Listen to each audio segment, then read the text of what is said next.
Guys, so today I'm here and I'm going to do a little bit of a kind of showing a collection of some ABH shadows I have, some of my favorites and what they kind of look like, a little bit of comparisons and such. So if you guys would like to see that, I also do include the new Soft Glam palette, so please stay tuned. First things first, I do have a whole video on this, so go check that out. This is the Soft Glam palette. This is now my favorite palette that ABH has made. I find it stunning. It's got the velour. I love this kind of caramel nude. I think it's so beautiful. I know, please don't hate me, is the Master Palette by Mario. This is so pretty, such pretty neutrals. I'm so happy they brought out like a permanent neutral palette. Super, super nice. I hope they do another collab with him. I would definitely buy it. If this ever comes back, I definitely recommend buying it from ABH. Next, of course, is the Modern Renaissance. And these are going in order of my favorites. So this is now my third favorite. This is really pretty. It is neutral, but it also has pops of color here because you got your orange, your pinks, and your red.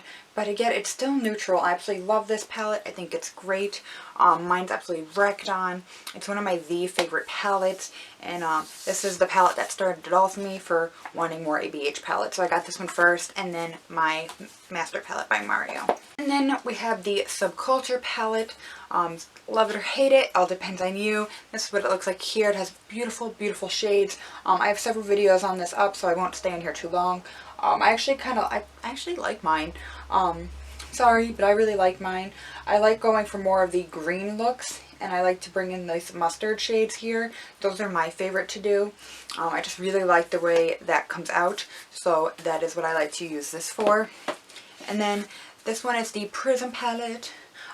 Honestly, the Prism palette might be going over the Subculture because the formula on this one is a little bit more easier to use.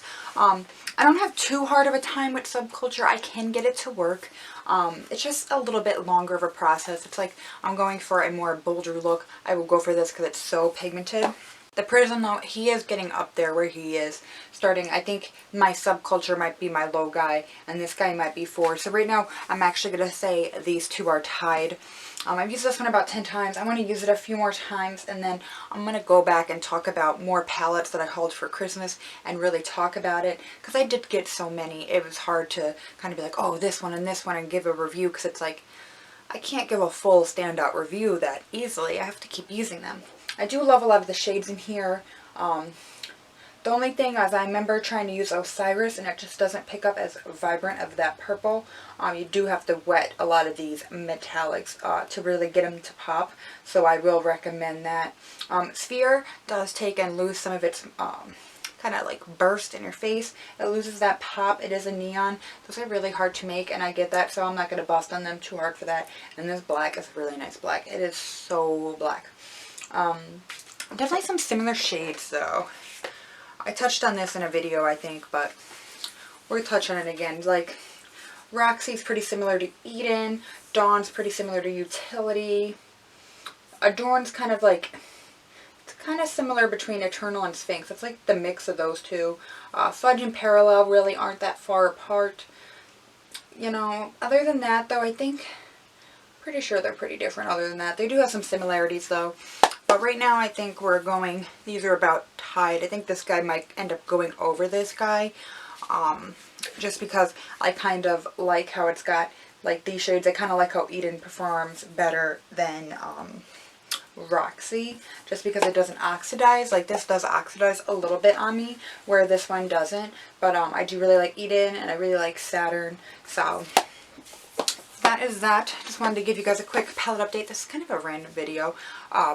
But I did just film this and I knew people would probably ask about the Anastasia collection that I have and kind of just seeing how like they differ. Again, this is the Soft Glam. Definitely go check out that video. I really love this so much. This is my favorite. I absolutely love this formula. I think the best out of all of them. I think they should really keep up with this formula. Don't switch it anymore. Just keep it to this. Because when I look at all these, they all have such different ingredients and formulas that it's like just kind of be more consistent. You know, I love you. I love you so much, Anastasia. You guys have great products. I buy like almost all of them that I can. But definitely stick to one and stay consistent. I like how they stay consistent on price, but I want them to stay consistent on formula. I would love this formula. If you guys agree with me, let me know down below. But I really like this, so really recommend this. But thank you guys so much for watching, and please be sure to subscribe. Alright, thanks guys. Bye.